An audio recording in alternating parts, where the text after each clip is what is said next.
Y para ampliar el tema nos acompaña el analista financiero don Javier Angulo de Finanzas con Propósito. Muy buenas tardes, don Javier.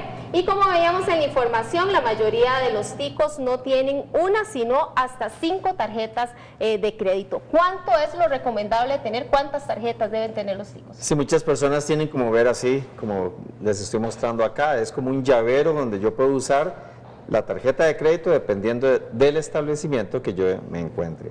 Lo recomendable en primer lugar es la persona que no es ordenada no debería tener tarjeta de crédito. ¿Por qué? Porque la persona que no es ordenada probablemente se va a atrasar en el pago, se va a endeudar más allá de sus capacidades, y el tener varias tarjetas de crédito le va a significar estar revisando varios estados de cuenta con varias fechas de pago diferentes, con montos de pago mínimo diferentes y pagos de contado diferentes. Lo recomendable es que si una persona es ordenada, paga puntual y lleva bien sus controles, no tenga más de 2 tarjetas de crédito, si sabe aprovechar el beneficio de cada una de ellas. Don Javier, también tenemos una consulta de un televidente que nos escribió. Él se llama Alejandro y él nos consulta: tengo 3 meses de atraso con la tarjeta, estoy desempleado, me pueden enviar a cobro judicial porque no tengo bienes, ¿qué hago? ¿Qué le podemos decir a don Alejandro? Bueno, yo diría a don Alejandro que primero se acerque a la entidad financiera. Las entidades financieras atienden estos casos cuando la persona por algún motivo lleva la carta que muestra que él ha sido o ella ha sido despedido, y le pueden ofrecer alguna ampliación de pago, alguna readecuación de la deuda.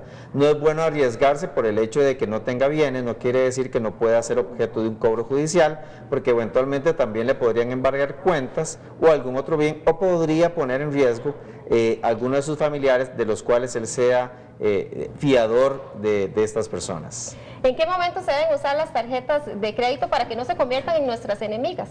Bueno, las tarjetas de crédito son un excelente instrumento financiero que por el hecho de asumir más riesgo, ya que no se hace un análisis tan profundo de la persona debería pensar siempre que cuando la utiliza para cosas que están presupuestadas, que se pueden pagar de contado, emergencias, y también cuando sabe aprovechar los puntos, cuando sabe aprovechar los descuentos, y es decir, cuando le saca el mayor provecho. Hay personas que son excelentes administradores de la tarjeta y compran zapatos, viajes, con los puntos o las millas que le ofrezca cada uno de estas entidades. De hecho, lo recomendable es no pagar solo el pago mínimo. Si la persona no puede pagar el pago de contado, trate de abonar un poquito más al saldo de la deuda para que no entre después en pagos de intereses mucho más altos.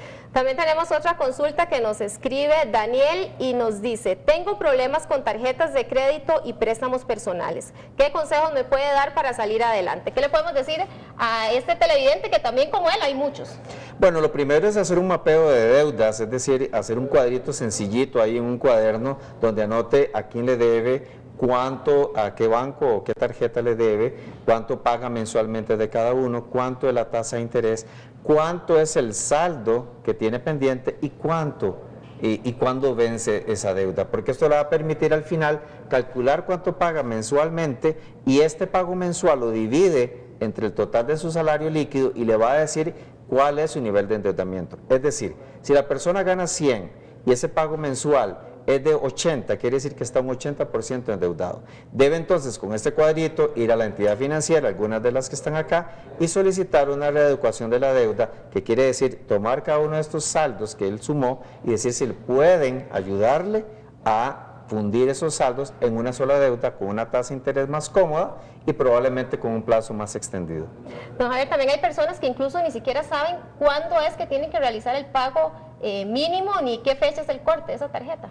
Bueno, yo les recomiendo a las personas que en la parte de atrás de la tarjeta de crédito, por decir que esta es su tarjeta, anoten cuándo corta por un lado, ¿verdad? Y, por ejemplo, en el otro lado, cuándo vence. Es decir, corta los primeros de mes, pero tengo que pagar los 27 de cada mes. Obviamente no es la clave, pero la persona entonces cada vez que va a hacer un pago va a decir, bueno, si corta el primero y hoy es 30, me va a entrar en el corte del primero. Entonces, si hace el pago, la usa en el 2, sabe que hasta el primero le hacen corte y va a pagar hasta el 27. A veces tienen hasta 45 días para pagar el pago de contado de la tarjeta. Nosotros tenemos precisamente un grafiquito donde se nota, tal vez si nos ayudan a ponerlo al aire, el gráfico aquí lo tenemos donde hay que saber, leer bien la fecha de corte, el pago mínimo, si no esto también va a generar interés. Sí, en ese cuadrito vemos que todos los estados de cuenta que hay que revisarlos, es obligatorio estarlos viendo, ya sea electrónicos o en físico, revisar la fecha de corte, como les decía, si la fecha de corte es el primero, todos los pagos que yo hago antes del primero con la tarjeta de crédito me van a salir en el estado de cuenta. Si pago en la fecha de contado no voy a pagar intereses. Esa es la recomendación, digámoslo así, obligatoria. Si la persona por uno u otro motivo no puede hacer el pago de contado, que haga el pago mínimo. Si se le olvidó hacer ese pago mínimo, ya va a pagar intereses, moratorios, mala llamada. Es decir, le voy a poner un ejemplo. Si alguien compra 3 capuchinos y le costaron 3.000 colones y se le olvidó pagar de contado y luego se le olvidó pagar el pago mínimo, va a pagar como 9.000 o 12.000 colones con todos los costos que le van a cobrar adicionales por 3.000 colones de capuchinos que compró si no pagó a tiempo. Don Javier, entonces, ¿cuánto recomienda, cuántas tarjetas deben tener las personas en su bolsillo y si tienen que ser de crédito o de débito? ¿Qué es lo recomendable? Lo recomendable es usar tarjeta de débito si la persona pues sabe controlar también sus balances y no más de 2 tarjetas de crédito. En este caso, que sepa siempre utilizarlas en los momentos oportunos y si no la utiliza muy frecuentemente, desde luego solo una tarjeta de crédito, controlando siempre los estados de cuenta y haciendo el pago de contado. Bueno, muchísimas gracias a don Javier por todo este aporte que nos ha dado.